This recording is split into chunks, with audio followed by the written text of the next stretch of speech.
સત્તાધારના પાડાપીરનો ઇતિહાસ। પાડાને કતલખાને લઈ ગયા પછી થયો એવો ચમત્કાર કે મિત્રો, ચેનલમાં નવા હોય તો ચેનલને સબસ્ક્રાઈબ કરજો અને બેલ લાઇકન દબાવવાનું ભૂલતા નહીં। અને વિડીયો સારો લાગે તો લાઇક અને શેર કરજો અને કોમેન્ટ કરીને જણાવજો આ સ્ટોરી તમને કેવી લાગી। મિત્રો, આજે આપણે પાડાપીરનો ઇતિહાસ જાણીશું। સત્તાધારનો ઇતિહાસ તો પ્રખ્યાત છે। સૌરાષ્ટ્રની સંત પરંપરાનું એક અલૌકિક ધામ કે જ્યાં આપા ગીગા અને શામજી બાપુ જેવા સંતોની સેવાની સુવાસ છે।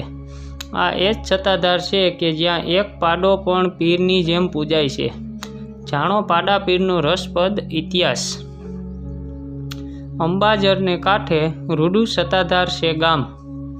અવતારી થઈને આવ્યો ત્યાં તો સંત બાપુ શ્યામ। અંબાજર કે અંબાજર તરીકે ઉલ્લેખ થાય છે।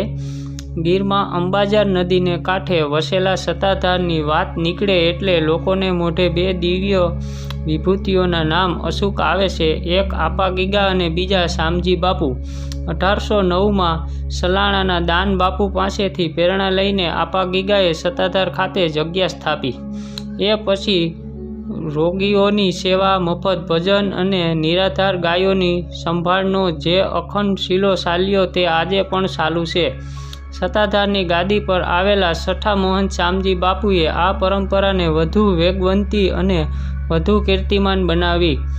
આ શામજી બાપુના જીવન સાથે જોડાયેલો સત્તાધારના પાડાનો એક રસપ્રદ અને દિવ્ય પ્રસંગ આજે પણ સૌરાષ્ટ્રના એક નાગરિકોને યાદ છે। પ્રસંગ ખરેખર અનન્ય જેવો બન્યો હતો।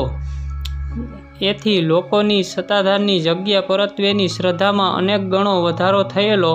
અહીં જાણો શું હતી વાત। સત્તાધારની જગ્યાને આપા રામ કરીને એક આહિર ભગતે જગ્યાને કેટલીક ભેંસો આપેલી।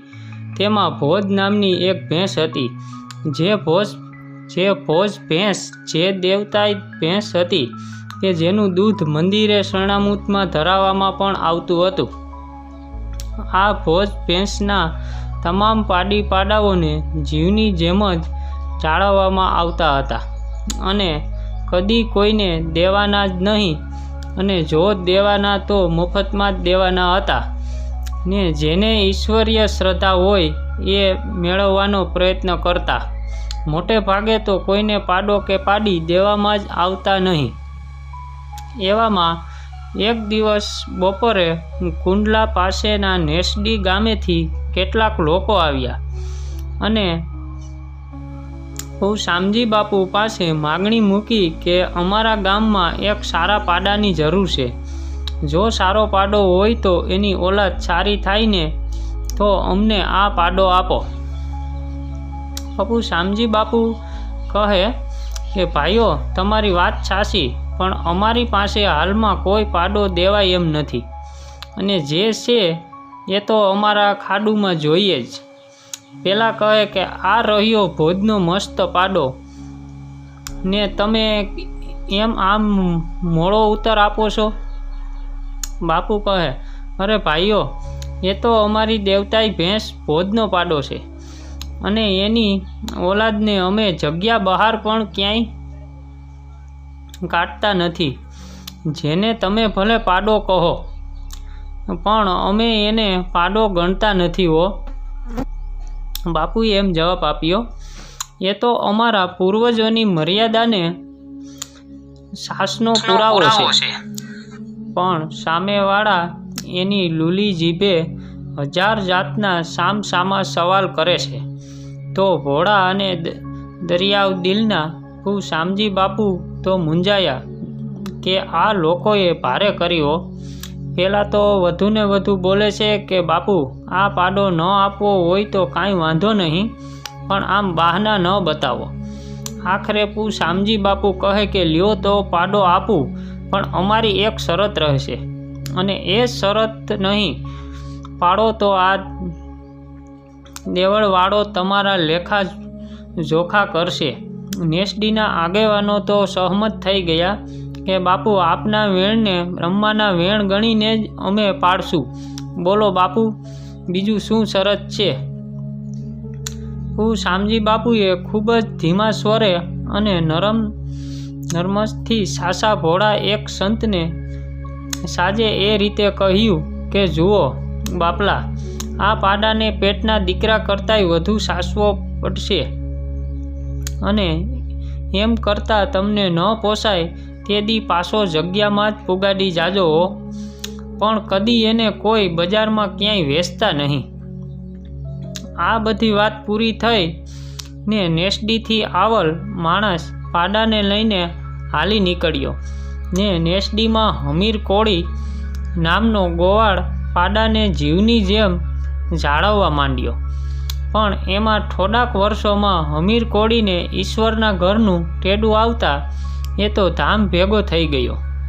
તે પછી એની ઘરવાળીને આ કડાકૂટ ન ગમી કે રામ જાણે કશું જોયા જાણ્યા વિના જ ખુંડલાના મતવા બસુભાઈને ₹1500 વેચી દીધો કે આ પાડાને મારા હમીરા વિના કોણ એ રીતે સાચવી જાણે, એના કરતાં પાડાને જોવો પણ નહીં અને હમીરની યાદ પણ ન આવે એમ કહી આ પાડાને વેચી દીધો.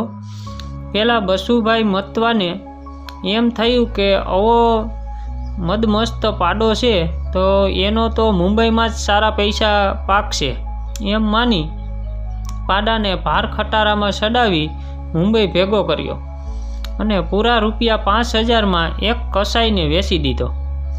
થોડા જ સમયમાં તો પાડાને કતલ કરવા કતલખાનામાં લઈ જવાયો અને બધા પશુઓને ગમાણમાં લીલું નાખ્યું ને એ તો બિચારા અબોલ જીવ માંડ્યા ખાવા, પણ એને બિચારાને ક્યાં ખબર હતી કે હમણાં જ આપણા ઉપર કાળની કરવટ ત્રાટકીને આપણા કટકે કટકા કરી નાખશે.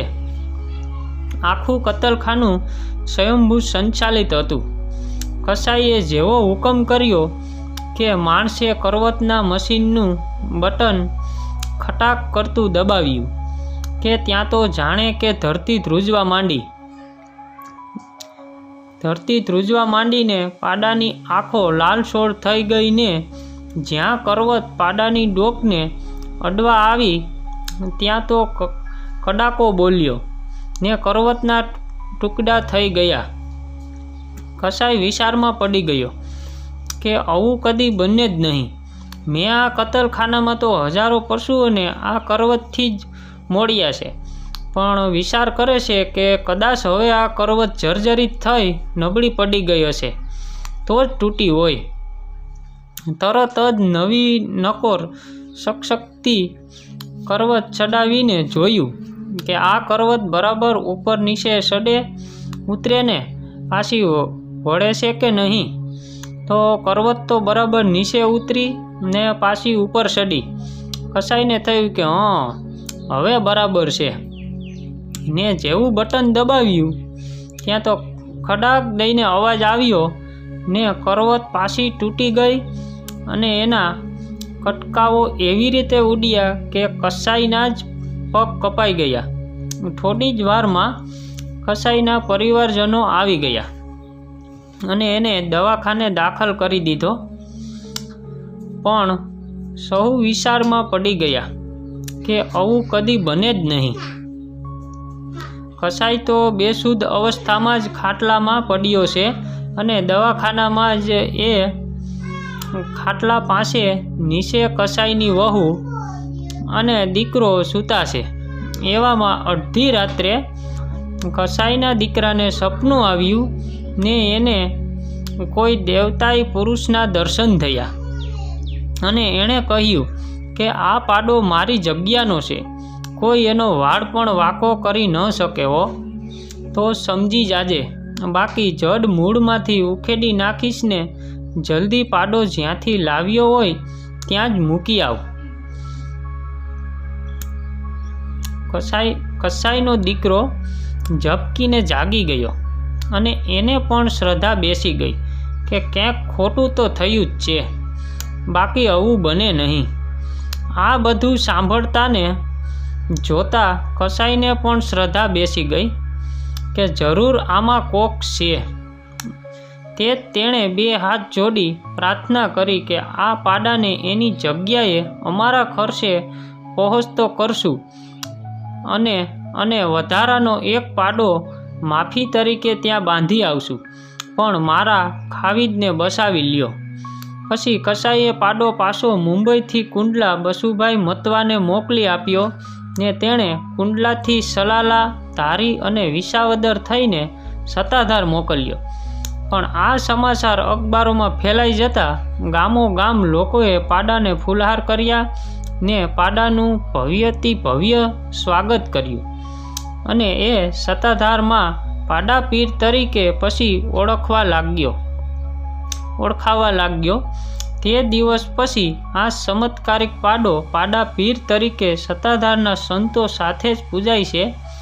શ્રાવણ સુદ બીજ અને બુધવાર તારીખ 21/7/93 રોજ સવારે 6:30 વાગ્યે પાડા પીર રામશરણ પામે છે અને કદાચ આ પ્રથમ એવો કિસ્સો હશે જ્યારે કોઈ પશુના શોકમાં આજુબાજુનો વિસ્તાર સ્વયંભૂ બંધ રહ્યો હોય અને જ્યારે પાડાએ જીવ છોડ્યો ત્યારે તેને સત્તાધારમાં જ સમાધિ આપવામાં આવી.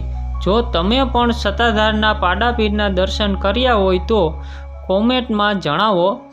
આ લેખ તમને કેવો લાગ્યો તે જણાવો. મિત્રો, આ સ્ટોરી તમને સારી લાગી હોય તો કોમેન્ટ કરીને જરૂર જણાવો.